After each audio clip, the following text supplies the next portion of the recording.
Welcome to the journey to healing after sexual abuse. Hi, my name is Helena and I am your host today. How are you doing? I hope you are doing great. This is a new episode that I'm going to be talking about how, step by step, how you can walk through the process of getting healed if you have ever been sexually abused, emotionally abused, psychologically, every type of abuse that you have ever been through. We are here to discuss and to talk about it, and to talk about how it affects your moods, how sometimes you react to some certain things and you wonder if you have healed or you are still stuck in the past. So we are going to be talking about it. And if you haven't subscribed yet, what are you still doing? Make sure you click on that subscribe button. And don't forget to like this video. While we get into it, let's dive right into it. Now, the first thing that happened to any other person who has ever been sexually abused is shame. It's like they feel like they are dirty. They need to be clean. That's why most people that have been violated, and the first thing or after they are done is to go to the shower. They want to wash themselves clean of that shame. So let's talk about this one first.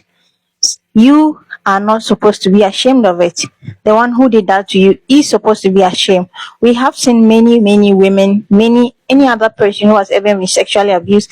If you are going to count the people who has been sexually abused and spoke out, we are going to find out that many ended up being silenced and they never talked about it. They did not want people to find out that they ever went through that, because they feel like people is going to judge them and they are going to look at them in a weird kind of way. Now, the first step to start the process of healing past it is acknowledge what happened. Some people, when sexual abuse happen, or most victims to sexual abuse, when it happens, they look for someone to blame, something to blame.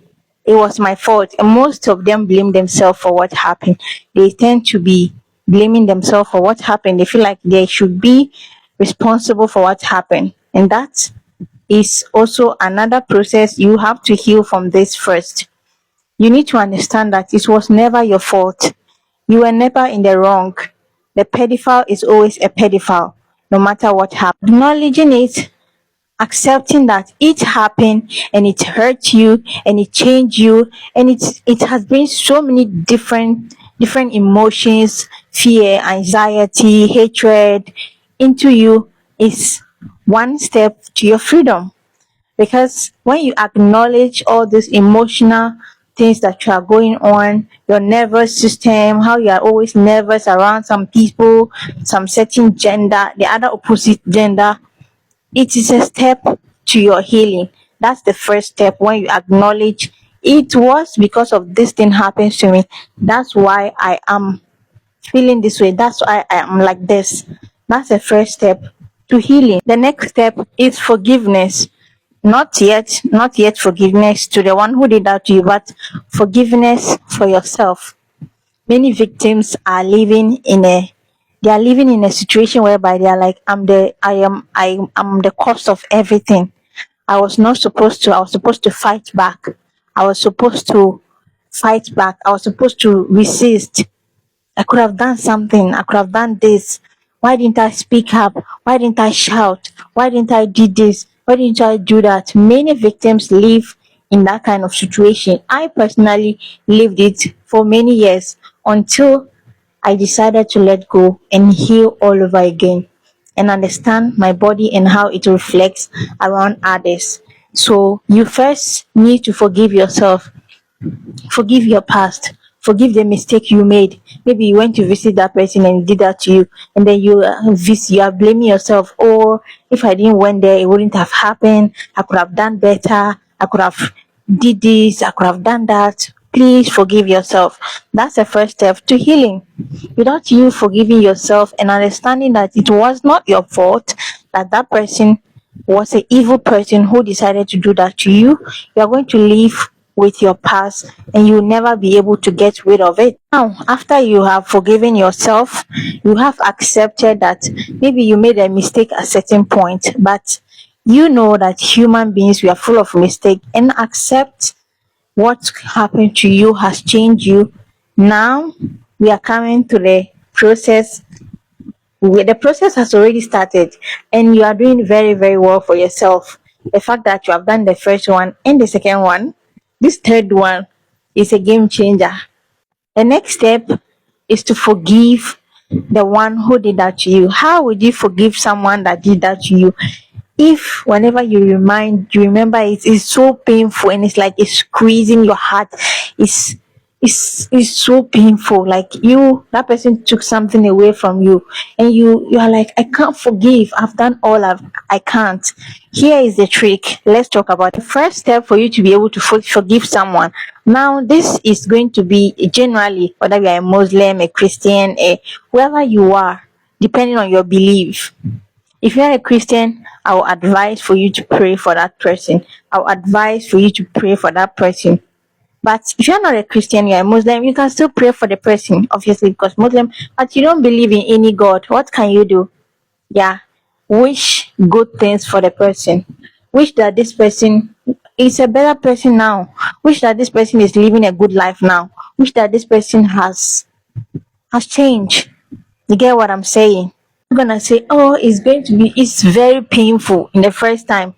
The first time we are going to mention their name and say, I have forgiven them. I hope that they live a good life. This is going to squeeze your heart like this.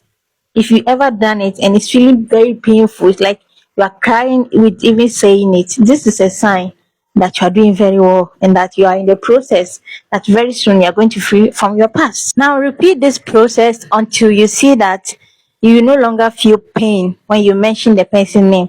You no longer feel pain when you hear that that person has done well. Like you're always wishing good things for the person.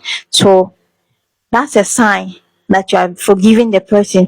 Oh, what if this person is close to me? Perhaps you have this question. What if this person is close to me?